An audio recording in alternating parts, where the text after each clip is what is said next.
Tennessee is moving on from quarterback Nico Iamaleava, sources told ESPN's Pete Thamel this morning. The decision comes a day after Iamaleava surprised coaches and teammates by not showing up for practice. Sources said Iamaleava was looking for more NIL money. He is expected to enter the transfer portal when it opens next week. The Volunteers hold their annual spring game today, in fact, in a couple hours. Let's welcome in Tennessee alumnus Paul Finebaum. Okay, Paul, the floor is yours. What's your initial reaction to Tennessee's decision to essentially let Nico go? I think the fans that I talked to yesterday afternoon, Shay, agree with this. It is the right call, and it's the right call because they've already been held hostage to a degree by Nico and his people. They went to bat for him about a year ago. They fought the NCAA, who wanted to rule him ineligible because of the recruiting.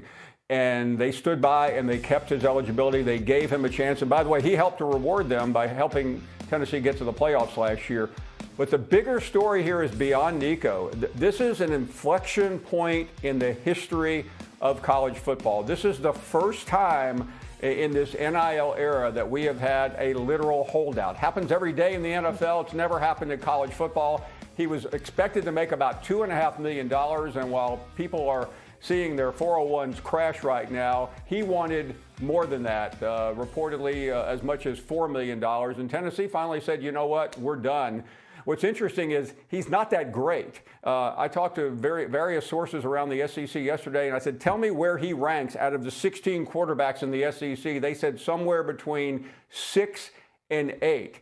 Tennessee saw the same thing, and that's why he is no longer on the Tennessee roster this morning. Gotta love Paul Finebaum, always keeping it real. But now you look at this story, and I am certain that the next place that he wants to go is going to look at it as well. What are Nico's best options when the portal does open next week?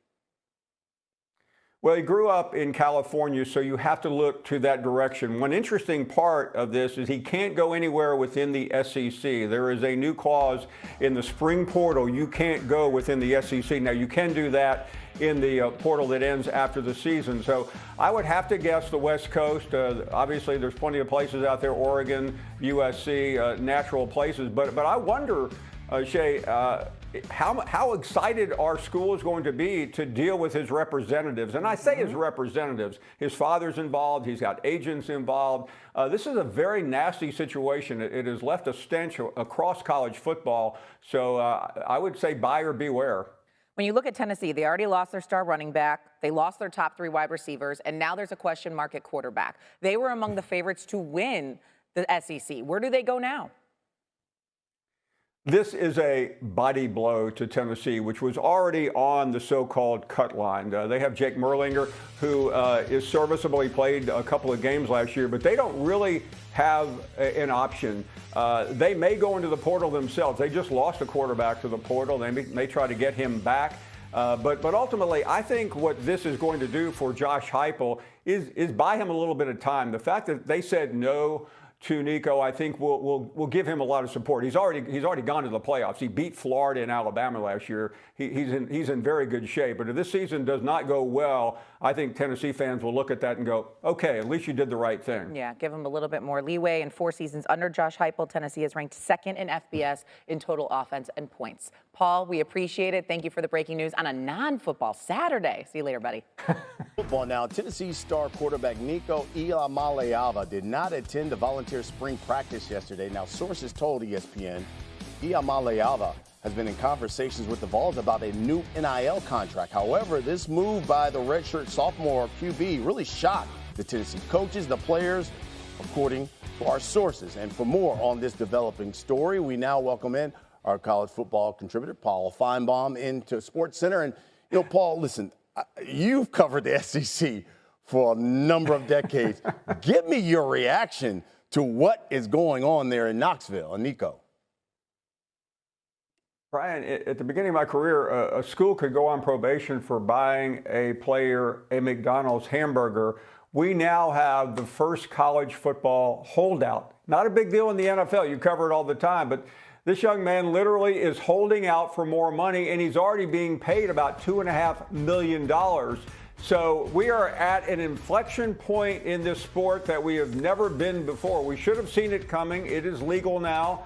The players are about to make even more with the upcoming House settlement, but we are now 5 hours and 15 minutes away from Tennessee spring game, the star quarterback who led them to the playoffs last year. We don't know if he's on campus. We don't know if he's left. We don't know if he'll be back. And yesterday on our show, a lot of Tennessee fans called in and said they don't want him back. Wow. They are fed up with this moment in time.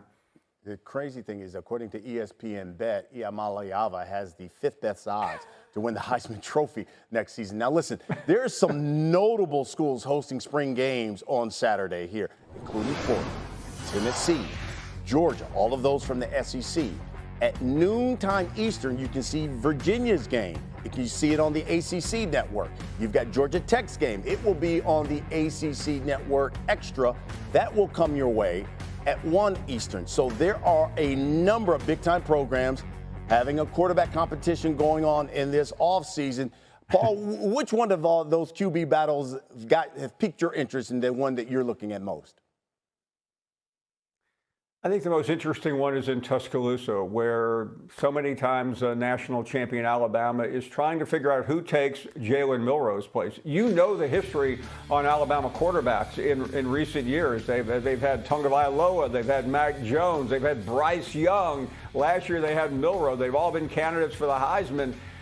Right now, they don't know. Ty Simpson's been around a couple of years. Austin Mack came over from Washington with the head coach, Kalen DeBoer. The one everybody is excited about is Keelan Russell. He's a brand new freshman. He's a 5-star. But the problem is we don't know, and that's not a good sign for Alabama, that had a tough season last year. They missed the playoffs. At Alabama, that's time to call for the coach's head, even though it was only his first year, and he beat the #1 team in the country at the time in Georgia. So there's a lot of angst in Tuscaloosa right now. Yeah, a lot of eyes will be on Coach DeBoer as well. At the moment, Alabama has the 7th best odds to win the national championship at plus 1,300. That's according to ESPN. New head coach, a new offense, and a big question at quarterback. Derek Carr's availability for the 2025 season is now in doubt following reports that he has a shoulder injury that may require surgery. Carr was limited to 10 games due to different injuries last season and managed to play through a shoulder injury in 2023 without missing any time. But if you look at his contract, the Saints converted nearly $30 million in Carr's contract to signing a bonus last month, and his dead cap hit this season is $80 million. He wasn't healthy last season either, missing 7 games. And at ESPN Bet, the Saints are the favorite right now to draft quarterback. Bet. Paul Finebaum, thank you. NFL draft now just 12 days away. And our own Mel Kiper Jr., he's projecting 5 quarterbacks will be selected in the first 2 rounds of the upcoming NFL draft. He's got Cam Ward expected to go first overall to the Titans, Shedeur Sanders to the Saints, Jackson Dart to the Rams. Now, in the 2nd round, Mel has Tyler Shuck landing in Cleveland, Jalen Milroe joining the G-Men. We now